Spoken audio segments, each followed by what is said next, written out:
édition toujours réalisée depuis le New Cap Event Center à Paris dans le 15e arrondissement avec Patrick à mes côtés et Léonce Després pour représenter la société ILD, imprimerie Léonce Després, une imprimerie historique.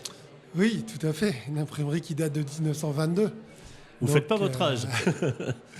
Ça, c'est la technique de mon grand-père et de mon père de nous appeler tous Léonce les uns après les autres.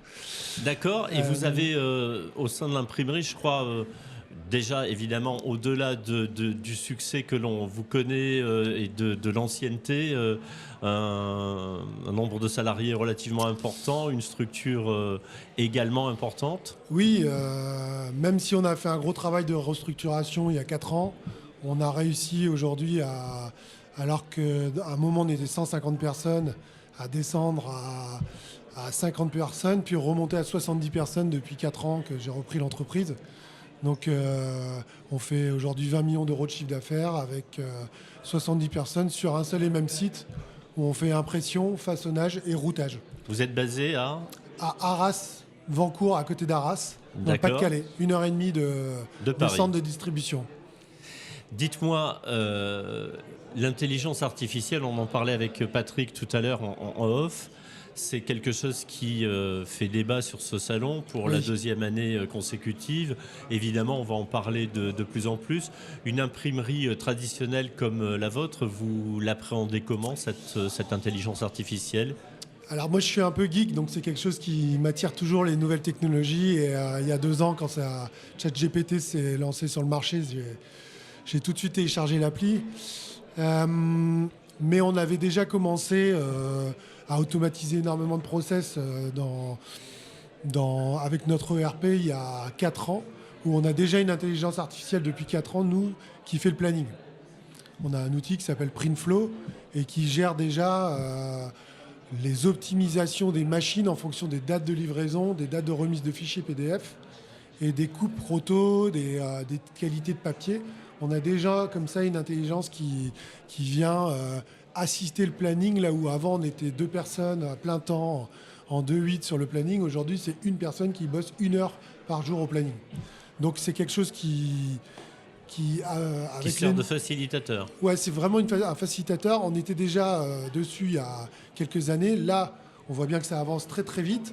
Il y a beaucoup de questions éthiques pour la presse, parce qu'on a quelques éditeurs, clients qui ont fait quelques couvertures, notamment avec ChatGPT. Ça avait un peu rué dans les brancards aux côtés des journalistes. Mais chez nous, on l'utilise pour optimiser les process. Et ce qui est intéressant, c'est que les nouvelles évolutions, nouvelles générations d'intelligence artificielle vont nous permettre de trouver encore des solutions pour simplifier les process de fabrication en imprimerie.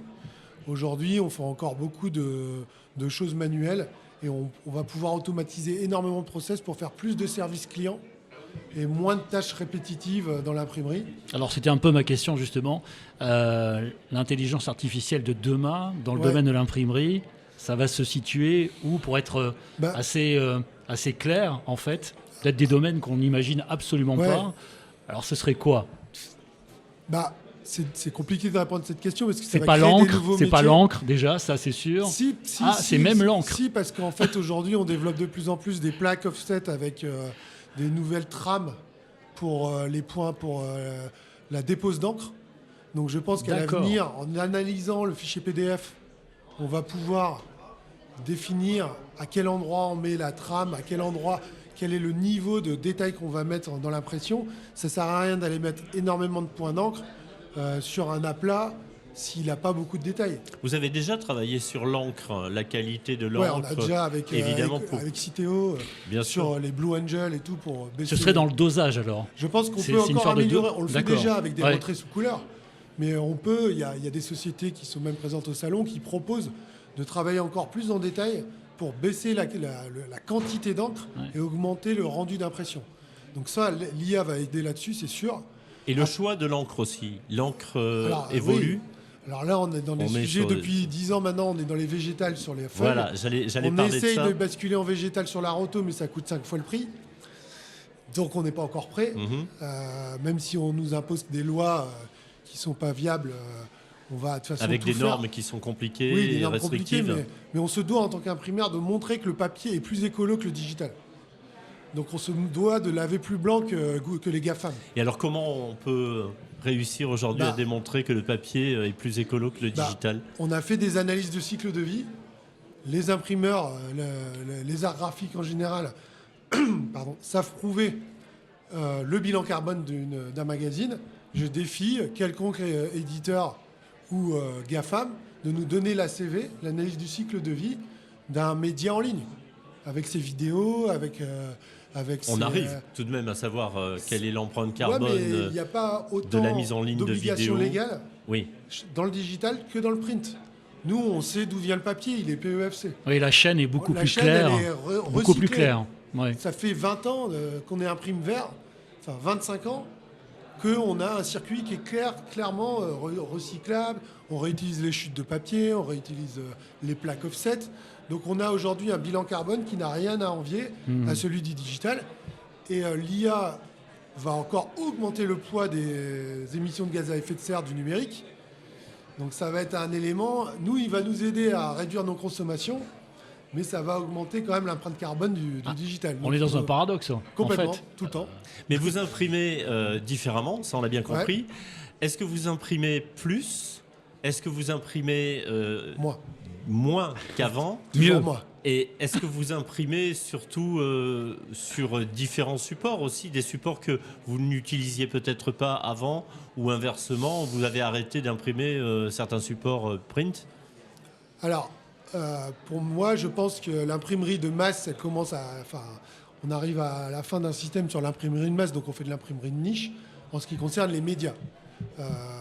On va rappeler quels sont vos clients. Oui, nos clients, ça va être Sopress, par exemple, Entreprendre. C'est de la presse un peu de niche, ou des NetMedia, ou PIC. Ça va être des magazines de presse professionnelle spécialisés. Donc, c'est des volumes entre 1000 exemplaires et 100 000 exemplaires. Vous n'allez pas imprimer pour la grande distribution, par exemple, on en qui a fait à une aujourd'hui... époque, mais là, on n'en fait plus beaucoup. Voilà, aujourd'hui, ils distribuent de moins en moins de catalogues, de flyers. Enfin, l'année dernière, ils ont arrêté sous l'impulsion de M. Leclerc, mais on sent bien que dans les SCA régionales, il y a de la demande pour refaire un peu de prospectus. Ah ouais. Néanmoins, c'est fini de faire 4 millions de prospectus pour toute la France. Oui, ça on va être des distribue opérations maintenant, plus voilà, précises. c'est plus Et précis. ça, l'IA aide là-dessus. On distribue pour celles et ceux qui ont cette attente-là, Voilà. et pas forcément en masse, au risque effectivement d'avoir beaucoup de pertes, beaucoup Exactement. de déchets. Beaucoup de camions qui roulent pour rien. Donc on va peut-être imprimer moins, mais mieux ciblé, Mieux ciblé. avec plus de pertinence. Tout à fait. Tout à fait. Vous avez une particularité sur ce salon? Vous allez présenter quelque chose de spécifique cette année? Non, pas spécialement. Nous, on s'adapte vraiment à la demande. On a une capacité par rapport aux années précédentes et à tous nos développements informatiques, c'est d'imprimer de plus en plus tôt, puisqu'on gâche de moins en moins de papier grâce à tous nos systèmes de flux. On consomme moins de papier qu'avant, donc on peut imprimer des plus faibles quantités. Et en plus, comme on fait le routage en interne, on est vraiment très bon pour imprimer des revues entre 5 000 et 20 000 exemplaires avec les abonnés à router, puisqu'on personnalise sur la glacine, sur du papier et plus du plastique.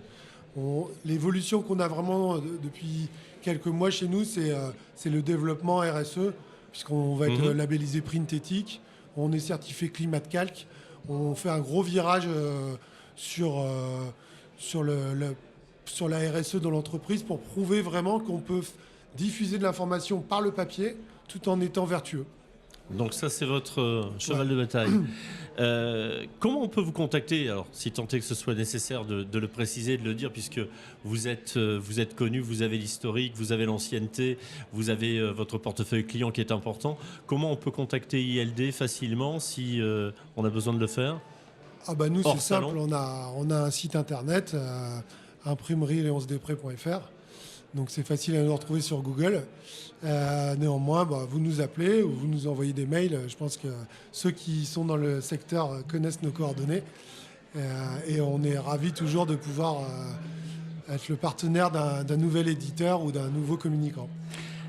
Et si vous deviez résumer en un seul mot votre sentiment, votre avis sur ce salon, presse et médias au futur, un seul mot. Moi, je dirais aujourd'hui architecture.